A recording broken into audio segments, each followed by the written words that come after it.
Lord Jesus, karon na sitwasyon Lord, hallelujah, na dili basta-basta dili sa iyong nagian karon Lord Jesus.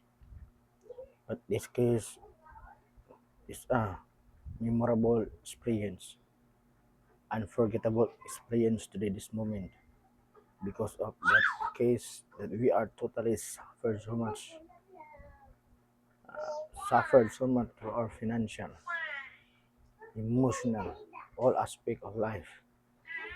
And Lord Jesus Christ, nakapakadakila nga Dios, tagiya sa langit ug sa yuta, that you are omniscience and everything, you are control. The God of Abraham, the God of Isaac, the God of Jacob, I come before you by the power of the blood of Jesus. Let your miracle coming now in Jesus' name. Let your miracle coming now in Jesus' name. Let your miracle coming now in Jesus' name. Let your miracle coming. Sa ngalan sa gahom sa imbala ang dugo, igialay mo dito sa krus sa Kalbaryo. In the mighty name of Jesus. In the mighty name of Jesus.